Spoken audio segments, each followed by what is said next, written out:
Hey guys, what is up everyone? I am back for you with a new video, this time a highly requested video that many of you wanted from me over the past year, and I finally had the time to put something together. And today we are going to talk about the top things to do after installing Kali Linux. The article is already written and it's already published on the website. I will link it in the description below, so in case the things I do in this video are a little bit too fast for you, just hit up the article and there is every command that we will use in this video, and you can just go ahead, reread the article, copy paste the commands, and you have a whole list of stuff what's going on in this video. So let me tell you one thing first, that if you are new to Kali Linux, I want to tell you that Kali Linux is not recommended for beginners. This is the first thing that you should learn if you want to get started with Kali Linux. Of course, you have to start somewhere, and I really cannot stop you, so I thought I put a list together of things to at least give you a little layer of protection and tell you a couple of things that you should take into consideration when using a security distribution like Kali Linux. There are other operating systems out there like the ParrotOS that are a little bit safer to use than Kali Linux because they come pre-configured with a non-root user and stuff like this, so the privileges are a little bit different.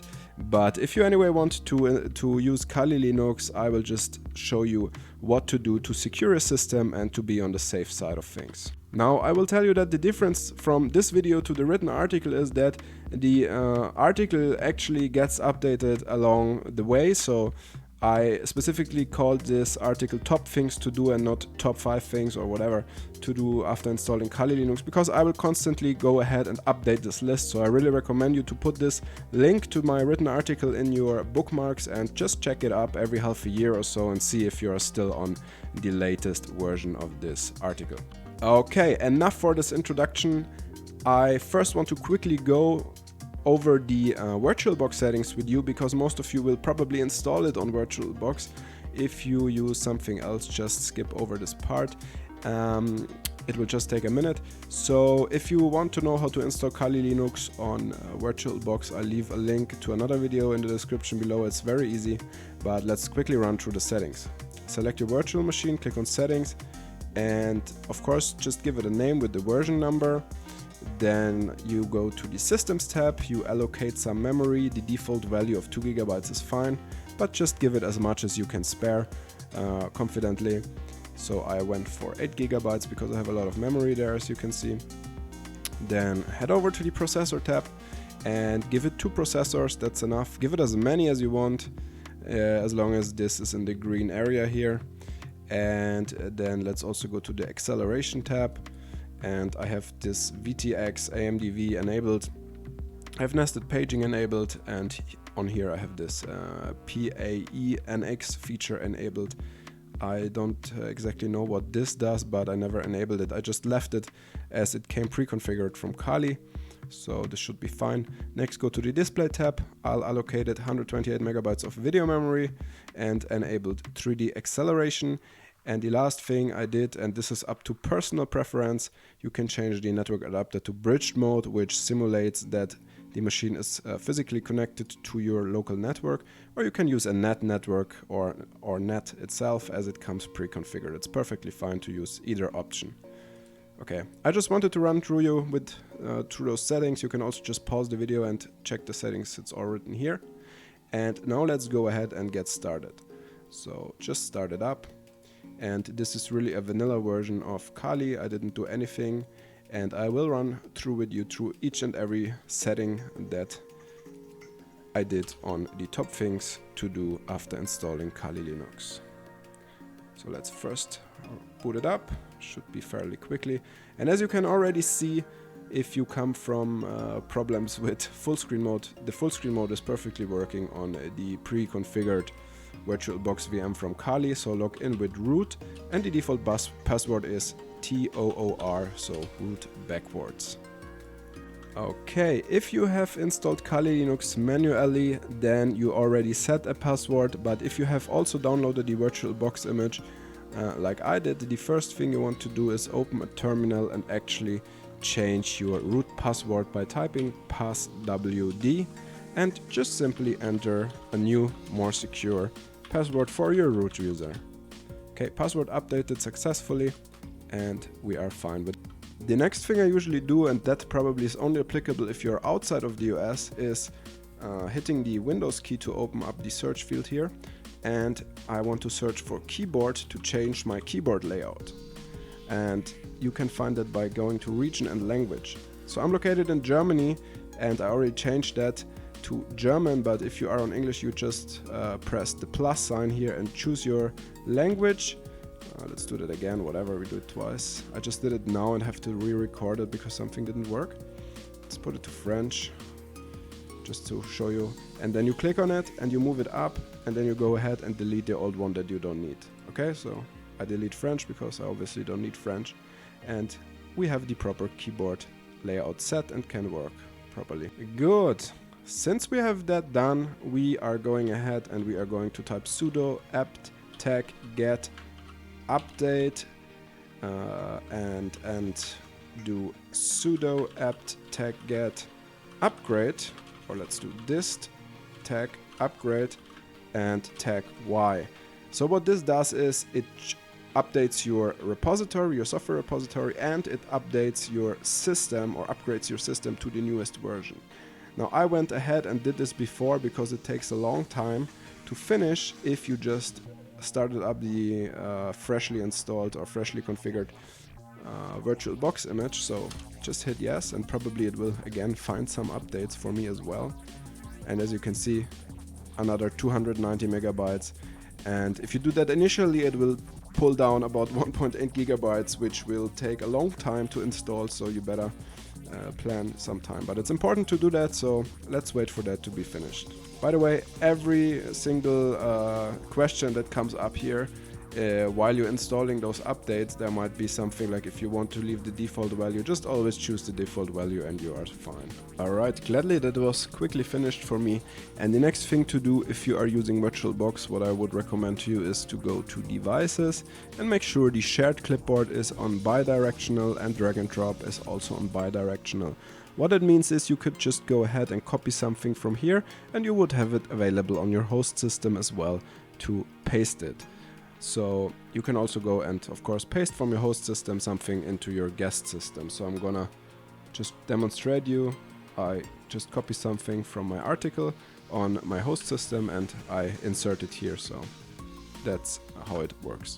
Very useful if you have to do a lot of copy pasting to do. Just let me throw something in here on the side, what I just almost forgot. Just go ahead and shut down your virtual machine, and now that you updated everything and you mess something up, you probably wouldn't want to go through this whole upgrade process again. So just make sure your machine is powered off, and then go here on this three marks here and click on snapshots and click on take to create a new snapshot, and just call it fresh installation after updates. Click on OK, and it takes a snapshot from your machine, so in case you mess anything up later on, which you will do, you can always revert back to this fresh installed snapshot. This is very, very useful, and I would highly recommend you to do that, especially as a beginner. It is a good idea to create a new lower privileged user account. Chrome and Firefox and a couple of other apps should never be run as root anyway. So therefore, let's go ahead and create a new account. Open your terminal, and we are going to type add user and whatever username you want. I call it low priv user for this example, and enter a safe password. Good, we got that. And if you want to fill out this information or not, it doesn't matter. The information is correct, and then you can check if the home directory was created by typing ls/home/, and as you can see, the home directory for our new user was created. Now we need to add our new user to the sudoers group. If you want to use Kali Linux, you should be familiar with the sudo command already. I highly recommend getting your Linux basics straight before starting to use Kali at all. By adding the user to the sudo group, or as originally referred to as the superuser do group, which probably makes a little bit more sense, you are allowed to run commands that require root by putting the sudo command in front of it. So, for example, the apt get upgrade command that we run above wouldn't be allowed for our new user. We couldn't run it with him, but we could run it if we just put sudo apt get upgrade. so the sudo in front of it, which basically says super user do, and then you need to enter your super user password that you set for the user.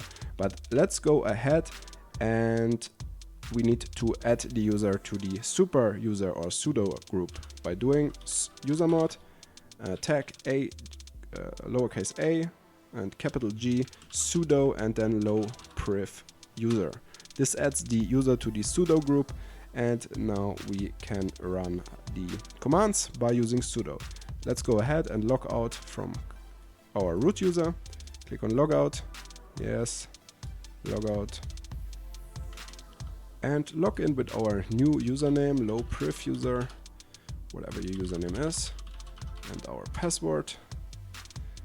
And now we just have to set up the user for bash, and to do that we open a terminal again, and we can see that we are logged in now with the low priv user, and we are going to run chsh tag s /bin /bash and low priv user. Now enter the password for your super user password basically.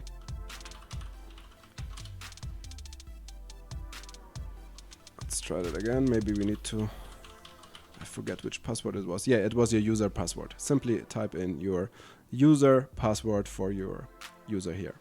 Alright, so now that we have securely set up our Kali installation and we are logged in with a low privilege user, we can go ahead to the next step, which is installing a drop-down terminal. I absolutely love those drop-down terminals and I really can't work without them anymore.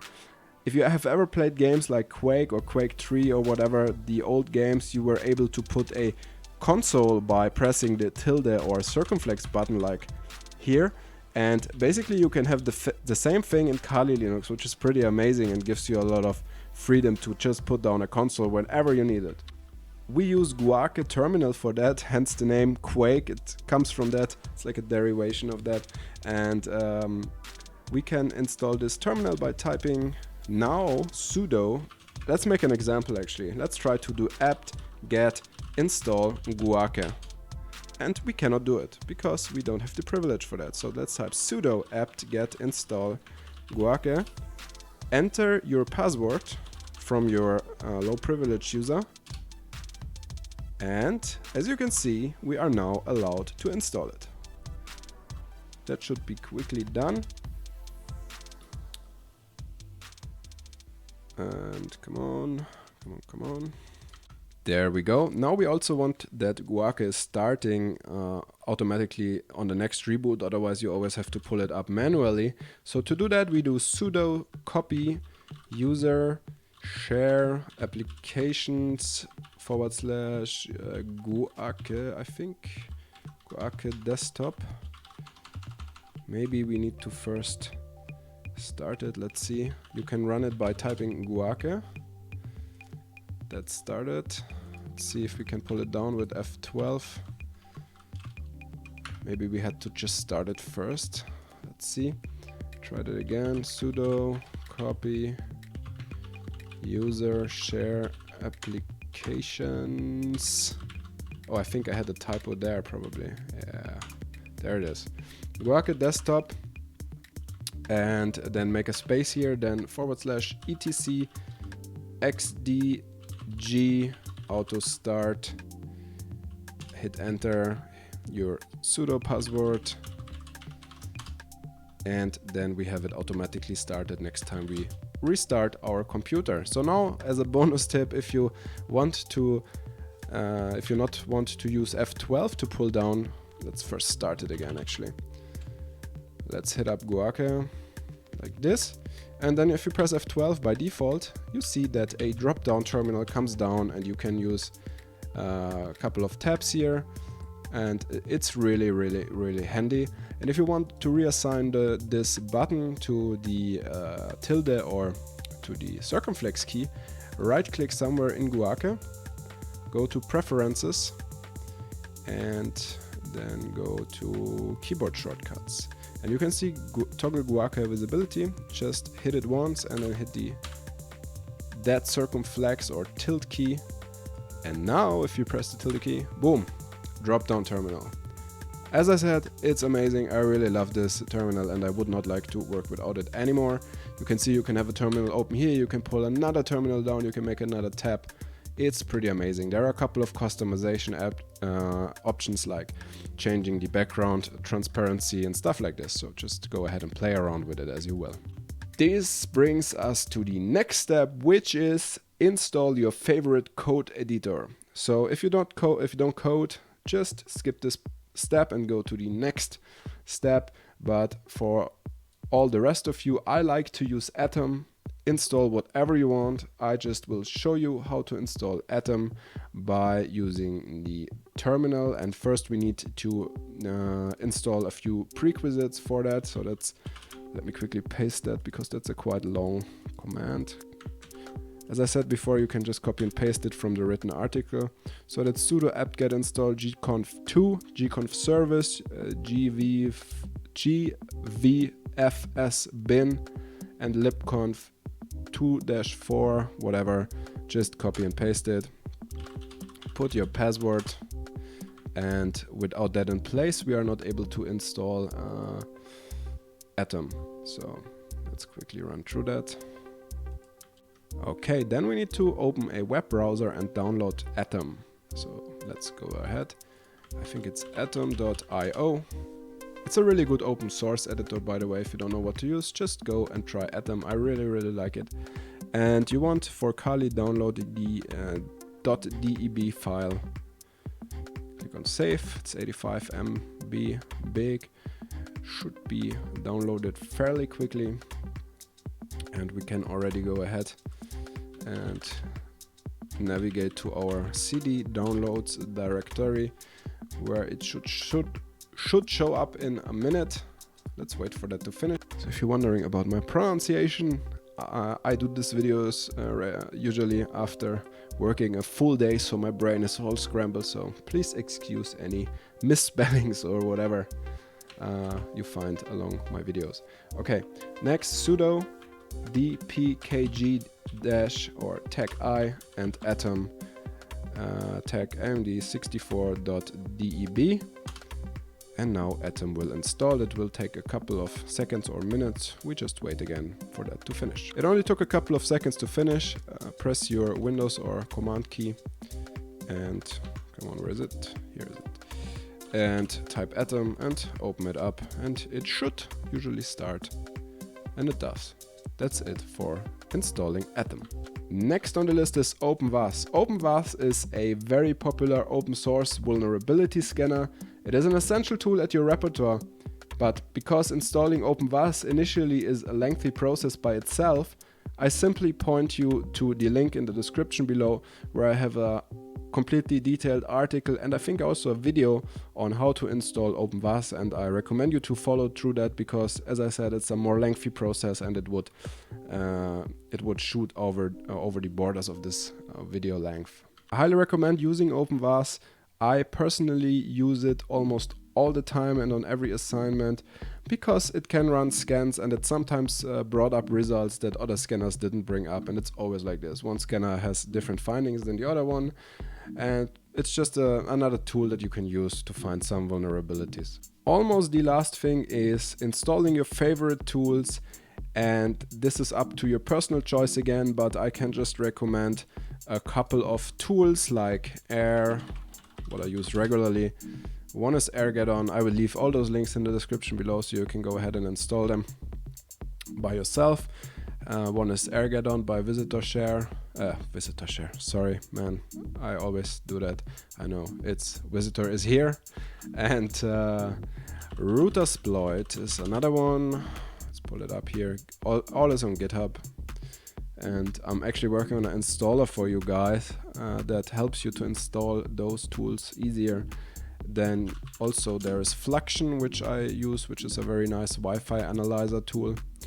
So those are my favorite tools that I always install everywhere. If you are lazy, you can install a lazy script, which helps you with all of that too. But as I said, I'm working on a on a script myself that helps you with this, with a GUI and stuff like this, to install those kind of scripts to make it even a little bit easier for you.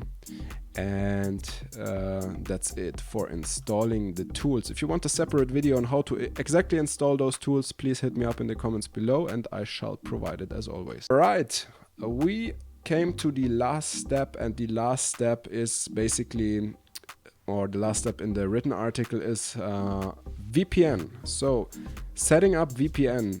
I've recently written an article where I compare the two most popular VPN providers that you can find in the link in the description below as well. I compare them. It's NordVPN and private internet access. I always like to use a VPN when working with any security distribution. On ParrotOS you can use the SafeSurf, I think it's called SafeSurf or something, or anonymous mode. It's an integrated VPN over the Tor network. Kali Linux doesn't come pre-installed with that, so I usually install a VPN. I won't show you how to do that here because it highly depends on which VPN you are using, so I cannot go through all of them. I can just point you to the written article again, because there are instructions on how to install NordVPN and PIA, private internet access, on Kali Linux as well. So I use NordVPN in this example in the article because it's easier to set up, and as I said, you can check that up in the written article. And yeah, that's all the steps it takes to get up and running with Kali Linux and secure your distribution a little bit better and get a better understanding of how things work and why you shouldn't run a high privileged or a root user in your distribution. And if I haven't forgotten anything, those are the top things to do after installing Kali Linux. What I do every single time on every Kali installation, I do. And it is important that you understand that you can be at risk when running your OS as root. This is the main takeaway for beginners, I think, of this video, or it should be at least. And it's definitely not recommended for a beginner to be on the internet with a root Kali distribution. Alright, so if you like those tips, if you didn't know about the drop-down terminal and stuff like this, I cannot live without it anymore. It's really, really useful.